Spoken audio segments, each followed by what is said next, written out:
Here, I'm going to show you this system and how to change your filters, change your lights. So what we have here is traditional rainwater collection. You're going to be coming through a UV light and through two filters.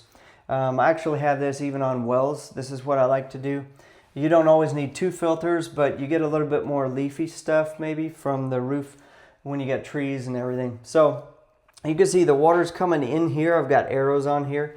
We're going through the UV first and then through a 20 micron sediment. It's just a pleated 4.5 by 10 inch filter. And then it goes through a second filter that takes smaller stuff out, 5 microns, down to 5 microns it'll take out. And it's a combination filter. It's also carbon block. So it's going to take out taste and odor, some bacteria stuff, but this is the UV light's killing the bacteria. And then we're going to take those bacteria, the dead bacteria cells, and we'll grab them with that carbon block. That's why I like to do the UV first. I don't want any bacteria sitting inside these. So I go UV first. You can do UV after, but because of what I just said, that's why I've got it. So we're going this way. This is open. So I have 2 isolation valves and a bleed off valve that's a hose bib. You could use this hose bib inside here to wash stuff out, whatever you want to do. And then you've got the ballast that powers up the light bulb in here. So I'm going to show you how to change these filters. We're going to close off the isolation valves. This one I already have off because I haven't drained out air in the system yet. So for the video, we're going to show, we turn both of those off, and then it's going to come up through here. Now when you change the UV light, it wouldn't matter. You don't have to turn these off, but you're going to change these every 6 months. You're going to change this once a year. So one of those times, since they're installed right now at the same time, you're going to be changing every December all 3 of these, and then every June just change the filters. If you don't change the filter, it might get clogged up and it's going to restrict water flow. You're going to have like a loss in pressure inside the house. So let's say you got a lot of stuff coming through the water and it's not been 6 months. Maybe at 5 months you have to change it.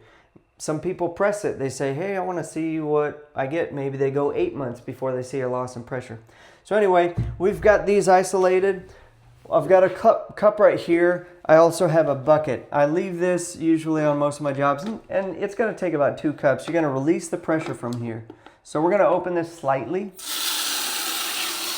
It's probably going to fill this up like 2 times. I'll just dump it in the bucket.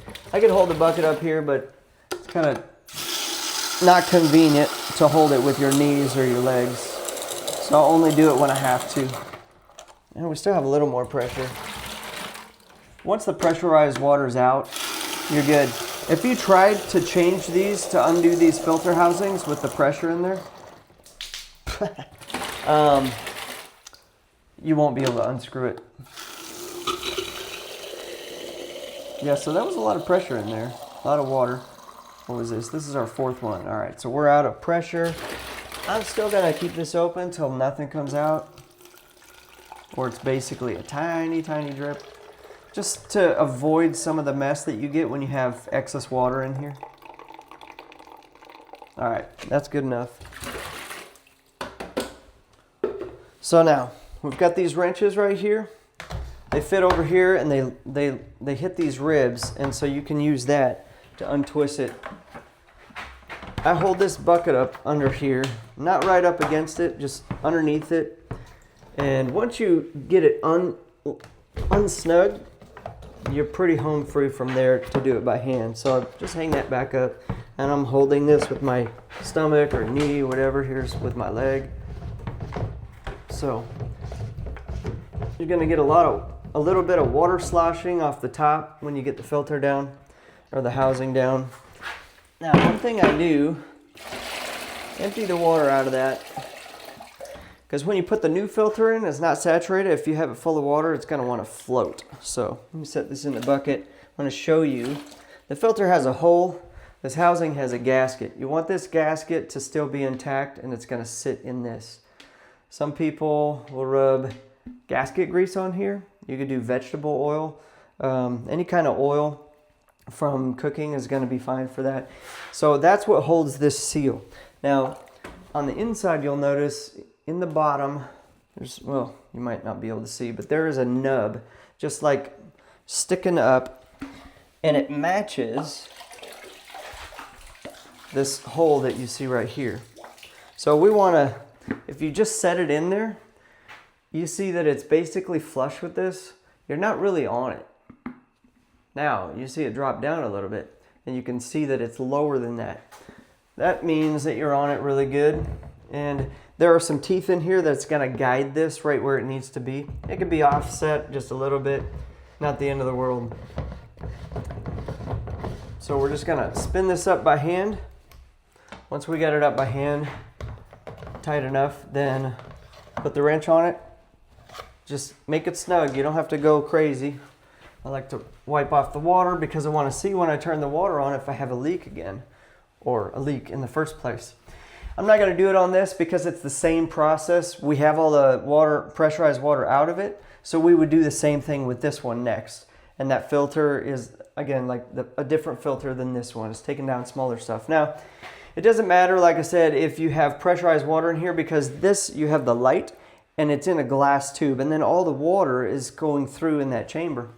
As it's passing through, and the UV light is exposing itself to the water, it kills the bacteria that's in there. So you would unplug this first. And I have a new light bulb in, so I'm going to be careful, but right now, if it's used up, this has been a year, you would unclip this, you could just grab the light bulb. But the new light bulb, don't get your hand oils on it. So you just squeeze this clip up here, right here, and the bulb starts coming up with that top. We don't have enough cord to just keep pulling up. So I'm going to hold this light now and disconnect this just by pulling up. It's just a really easy clip on onto these posts on the top. I'll show you. So you can see these metal tips here. You can only plug this thing in one way because of the shape of that, and it matches the sequence on there. So you would take your new tube, make sure that it's not broken, and then hold it like this with a cloth, or you can hold the top or the bottom here. Just don't touch the glass. And be careful because there is, on the outside of the glass, there's these kind of like white cables. And so you just want to look inside there, make sure that the curlicue is not broken. Manufacturing stuff does happen. And so if you can catch it before you put it in, and it's better. So I got that in far enough. Now I'm gonna plug this back in. Like I said, it's only gonna go one way. All right, once you have it plugged in, it's gonna hold itself in there. If you ever do have water coming out the top of here or down here, that means that the chamber that this goes into is cracked or is broken. And in that case, you need to call me and get me out here right away so I can fix that for you. Or I could walk you through it. I could get it in your hands. So the countdown on here is at 365, and then it counts down backwards to 0. So I have it on here that you change this one every December because it's December right now. But you could also look at this countdown to tell you it's going to start at 365, for that's how many days you have on that bulb before you should replace it, just to make sure you don't go through any periods of time where the bulb is bad and you were pushing it. So you would plug this back in, but before you plug it, there's a reset button up here. Hold that reset button down before you plug it in, and then let go. The light is going to be off, and then it's going to turn back on. It's going to say 365. When that gets down to 0, it'll start making a loud noise at you. So now that we've got light bulb back in there, I'm going to show you real quick what the witness holes look like to know if the bulb is working and is on. So right here, you see that blue. That's telling you that the light bulb is working. That's the blue from the UV, but this one's easier to see right here on the bottom. Now if I unplug it, see, it went away. Plug it back in. Light comes back on. This flashes because, hey, power failed for a minute, but it's just letting you know. Now, you can see right here, this was the one shut off. The other one is back behind here. So, but it does tilt up and gets out of your way.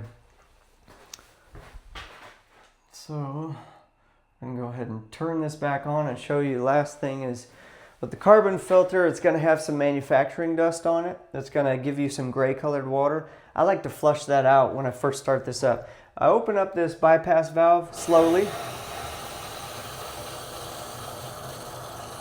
I want to make sure this is still off. If it's on, it's going to squirt you. All right, now this one, actually, didn't have it quite tight enough.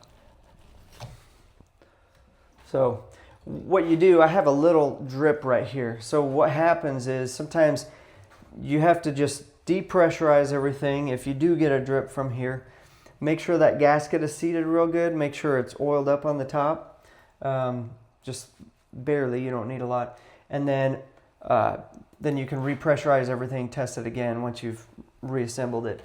So that's pretty much it. Now this is on. I'm going to take this bucket. You could use the cup, but I'm just going to go ahead and use the bucket this time and flush out, get the air out of the system, and I want to flush a couple cups through that carbon filter.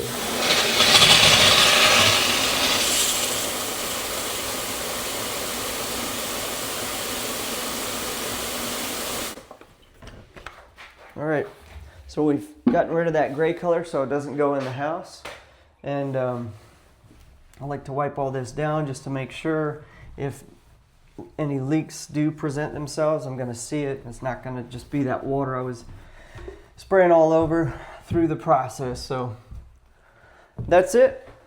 Thanks for watching the video. Hope this helps. You can buy these filters on my website. It's the-watercompany.com. And my phone number's on here also. I can make the order for you and set it to you. The filters come with free shipping. If you buy a case of 6, it's buy 5 and get 1 free. And if you type in the word repeat, and when it asks for a coupon code, that stands for repeat customer, and that'll give you 10% off of your total order, whether it's the case of 6 or just 1 at a time. And everything comes to your house, free shipping. I can also do this for you. Just call me, and within a week I can get out here and do this, do a service call and change the filters and the UV light, any of these components. But try to make it easy with these videos so you can see how to do it yourself. And I can walk you through it on FaceTime the first time if you wanted to, but I think this video should help. Yeah, that's pretty much it. Thanks for watching.